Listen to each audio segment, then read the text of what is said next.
Hello, everyone. Happy weekend. I hope that all of you are working hard at your final paper or your second project final paper. I know that you are, and I'm excited to read what you have to say. So today we're going to talk a little bit about Project 3, which is our last project other than our portfolio, which we will hand in at the end, which will be all the revisions we've done in our papers. But our Project 3 is going to be built on the first two projects that we did, right? So the first two projects we were analyzing some argument essays. So we worked on Kendi, Martin Luther King Jr., Bell Hooks. We went through all of these different articles and essays that were arguing a stance, a particular stance, right? And we looked at the way that they argued their stance. We looked at the rhetorical appeals that they used to convince us and bring them over to our side, okay? So we looked at those things, and now we're going to apply those sorts of things, those sorts of rhetorical appeals and rhetorical situations to our very own argument essays. So all semester, we have really been struggling with not wanting to put our opinion into an essay. But this time, for this project, we get to do that very thing.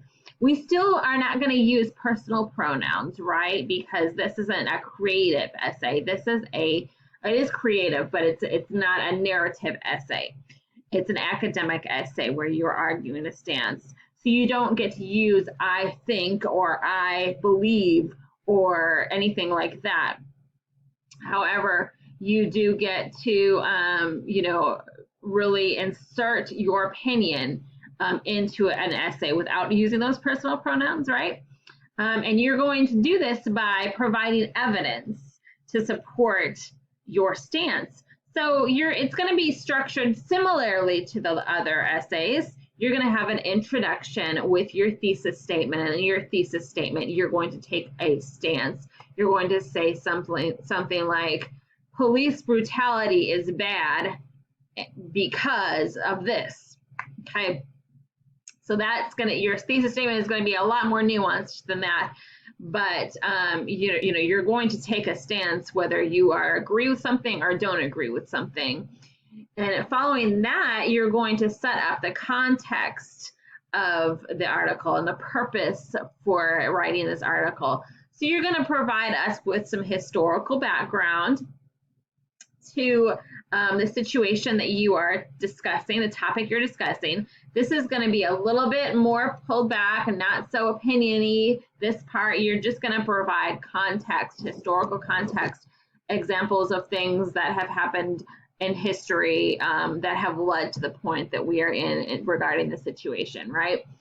So after you provide that context and that historical background, and you want to make sure that you are thinking about your audience, who are you speaking to in this essay? You're speaking to me, which is true, but who else are you trying to convince, right? So you're going to think about that and how they would respond to what you have to say. That's very important, and it's a lot more complex than you might think it is. We're going to talk about that. And then the next thing that you're going to do is you're going to provide some evidence, okay? You're going to use some of those rhetorical appeals. You're going to use pathos. You're going to use ethos if you want. You're going to use kairos. You're going to think about what is happening in the world right now and how you can bring that into your essay. You are going to use logos. So you're going to give us some facts. Show me some facts. I want to know, I want proof of why I should believe the way that you believe, okay? So your facts and your statistics and all that stuff, that's really important to providing actual evidence, right? But you can use pathos in many different ways as well.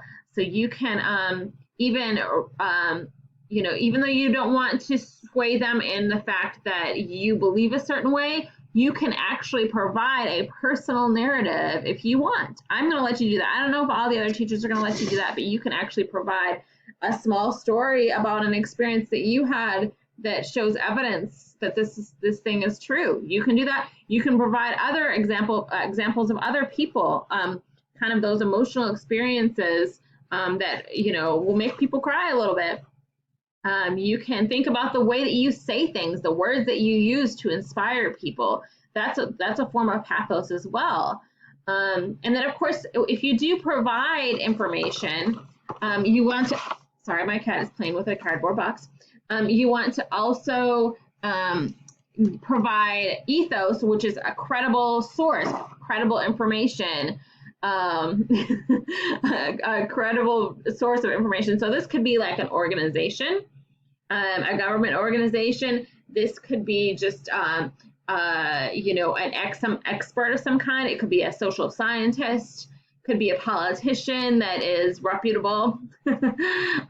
So you could use all those different things. And then once you provide your evidence, you can go back and forth on these different things, but you're also going to think about the counter arguments, right? Because anticipating a counter argument is going to make you more likable as a reader. So if you are just throw yourself into this argument and you do not consider anyone else's point, and you don't think about listening to someone else's viewpoint, then you're not going to convince anybody, because they won't like you. They want to be listened to as well. So you're going to bring up certain counterpoints, but then you're also going to address them with the way that you see things. You're going to anticipate those kind of arguments, say, yes, I understand that this happens, but you have to look at this in order to in order to fully understand the situation. Okay, so you want to anticipate someone that might argue with you about your stance, for example, and might say, but this happens over. I don't agree with you because this happens over there. Okay, so yeah, that might happen, but you have to look at the context of that situation. You have to look at my side of it as well. So you're going to, pretend almost that there's another person that you are talking with that doesn't agree with you in your essay. And you're going to do that throughout.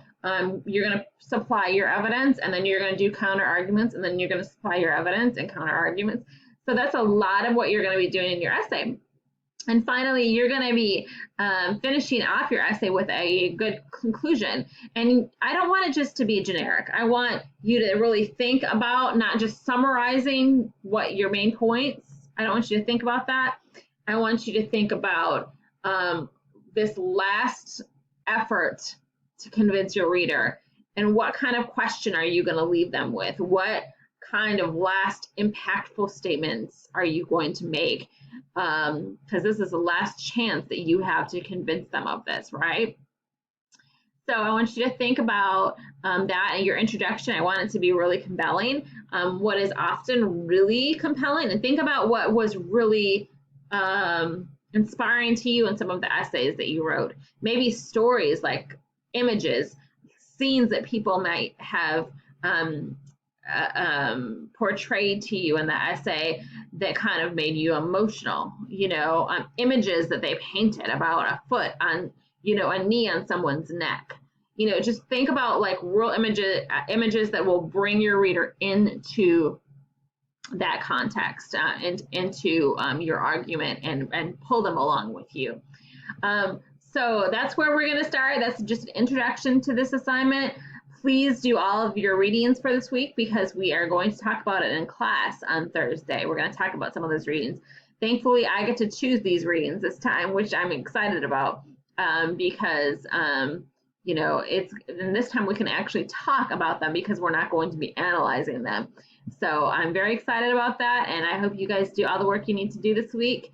Have a great day, and I will see you soon. Bye-bye.